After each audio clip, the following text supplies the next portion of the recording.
ওরে গোলাম, আমার প্রসব ব্যথা উঠেছে, তুমি পাহাড় থেকে আগুন নিয়ে আসো। এরকম ভাবে গোলামটি তার মুরিদের আদেশ পালন করার জন্য বাড়ি থেকে বের হয়ে গেল আগুন আনার জন্য। বাড়ি থেকে বের হওয়া মাত্র এক আল্লাহর ওয়ালির সাথে দেখা হলো। আল্লাহর ওয়ালি সেই গোলামটিকে জিজ্ঞাসা করলো, ওরে বৎস, তুমি কোথায় যাচ্ছ, কোথায় যাচ্ছ? তখন গোলামটি বলল, আমার মুরিদের প্রসব ব্যথা উঠেছে, প্রসব ব্যথার সময় তো আগুন প্রয়োজন হয়, তাই আমি পাহাড়ে চাইতেছি আগুন আনার জন্য।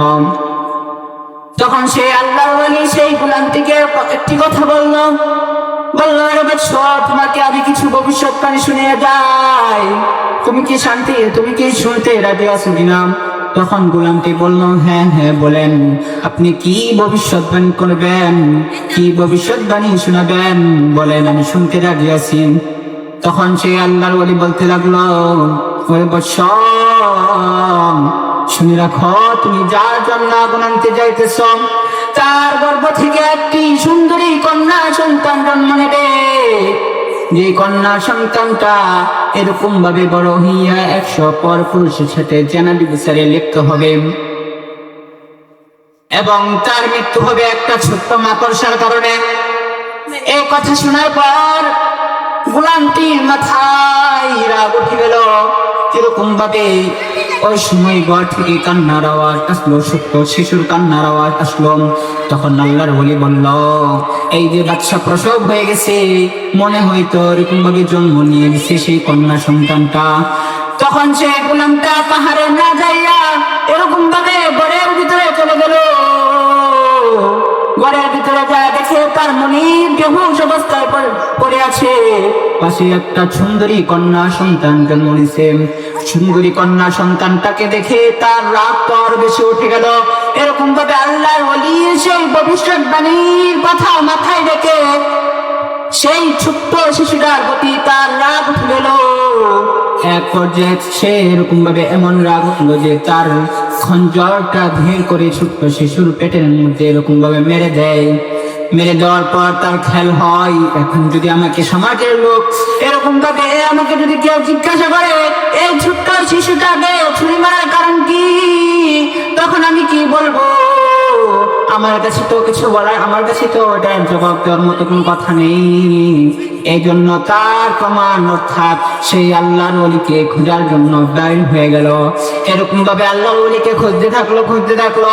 সেই আল্লাহর ওলিকে কোথায় না পেয়ে সেই সিদ্ধান্ত নিল এই গ্রাম ছেড়ে, সমাজ ছেড়ে অন্য শহরে চলে যাবে। যে সিদ্ধান্ত নিল সেই কাজ করলো। এরকম ভাবে সে গ্রাম ছেড়ে সে শহরে চলে গেল, অন্য এক শহরে চলে গেল। এদিক দিয়ে যখন তার মনির হোশ থেকে এরকম ভাবে বেহুশ থেকে হুঁশ আইলো, তখন দেখে তার ছোট্ট শিশুটা, তার ছোট্ট কন্যাটাকে কে যেন পেটের মাঝে এরকম ভাবে ছুরি মেরেছে। নারী ভুঁড়িগুলো বাহির হয়ে গেছে।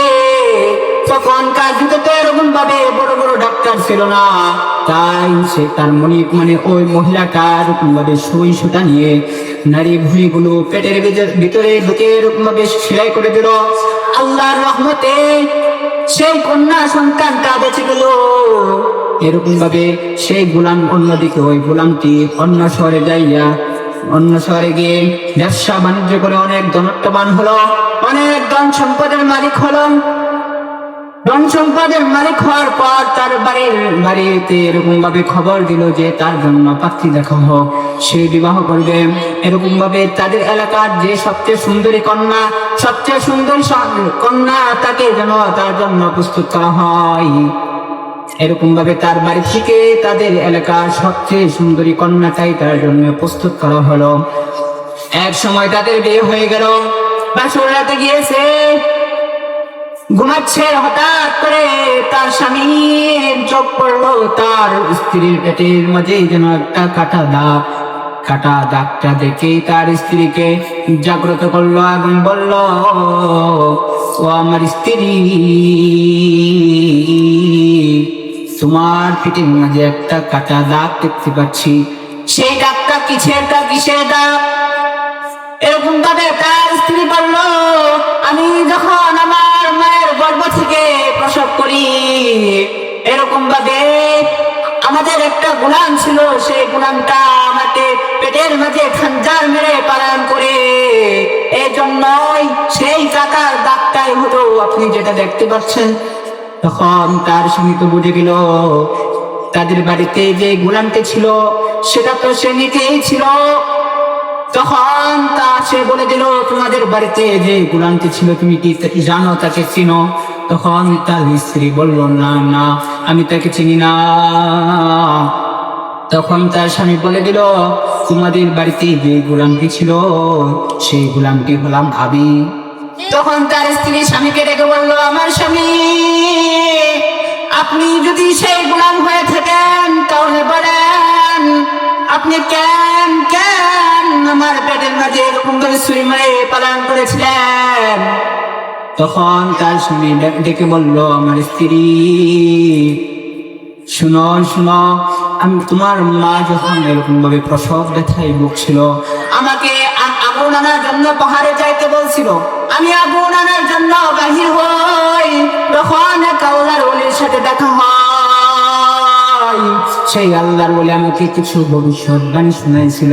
ভবিষ্যৎবাণীগুলো হলো এমন, বলছে যে তোমার মনিবের ঘর থেকে যে সন্তান জন্মগ্রহণ করবে সে একটি কন্যা সন্তান হবে, এবং সে অত্যন্ত সুন্দরী হবে, এবং সে বড় হইয়া 100 পর পুরুষের সাথে জেনারেল বিচারে লিপ্ত হবে।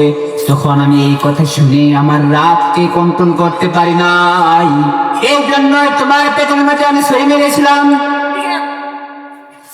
এখন বলো, তুমি কি সত্যি সত্যি 100 পর পুরুষের সাথে জেনারেল বিচারে লিপ্ত হয়েছো? তখন তার স্ত্রী বলল, আমার স্বামী, আপনি তো সব কিছুই জেনে গেছেন, আপনার কাছে আর কি লুকাবো?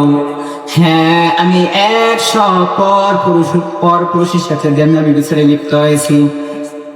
তখন তার স্বামী ডেকে বলল, সে আল্লাহ বলে আমাকে আরেকটা ভবিষ্যৎবাণী শুনাইছিল। সেই ভবিষ্যৎবাণীটা হলো তোমার নাকি মৃত্যু হবে একটা ছোট্ট মাকড়সার কারণে। তখন তার স্ত্রী ডেকে বলল, আমার স্বামী, আপনার তো ধন সম্পদ কম নয়, টাকা পয়সা কম নয়, আপনি আমার জন্য এমন একটা বাড়ি করে দেন যার ভিতরে কোনো পোকা মাকড় ঢুকতে পারবে না। তার স্বামী তাই করলো, তার জন্য এমন ভাবে একটা বাড়ি প্রস্তুত করা হলো যার ভিতরে একটা পিপিলিকা ঢোকারও ক্ষমতা ছিল না। এরকম ভাবে বাড়ি তৈরি করার পর ঘুমাচ্ছে, হঠাৎ একদিন তার স্বামী জাগ্রত হলো। এরকম ভাবে জাগ্রত হওয়ার পর দেখলো ছাদের ভিতর দিকে একটি মাকড়সা বসে আছে। সাথে সাথে তার স্ত্রীকে ডেকে বলল, আমার যতটুকু সম্ভব আমি চেষ্টা করেছি তোমাকে বাঁচানোর জন্য, কিন্তু আমি ব্যর্থ হয়ে গেছি। দেখো দেখো, তোমার মৃত্যু ঘরের ভিতরে চলে আসছে। ওই দেখো, একটি মাকড়সা ঘরের ভিতরে চলে আসছে। তখন তার স্ত্রী হেসে দিল, বলল, আমার স্বামী,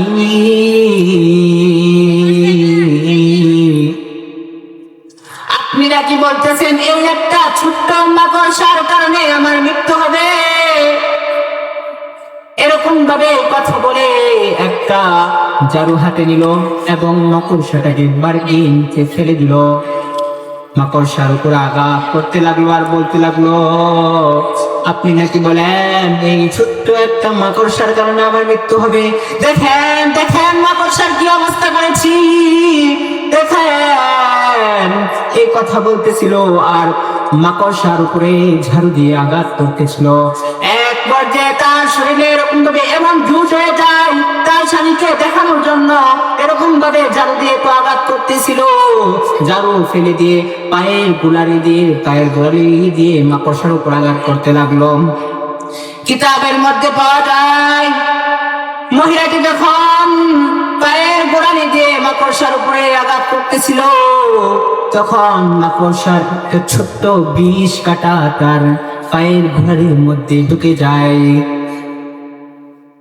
বিষ কাটা ঢোকার কিছুক্ষণ পরে এরকম ভাবে ব্যথা শুরু হয়। এক পর্যায়ে এই ব্যথার কারণে তার মৃত্যু হয়ে যায়। এই জন্যই বলে মরণ থেকে যতই পালাও মরণ তোমায় রইবে গিরি। যদিও সুদূর আকাশ পানে পালাও সেথায় লাগাই সিঁড়ি।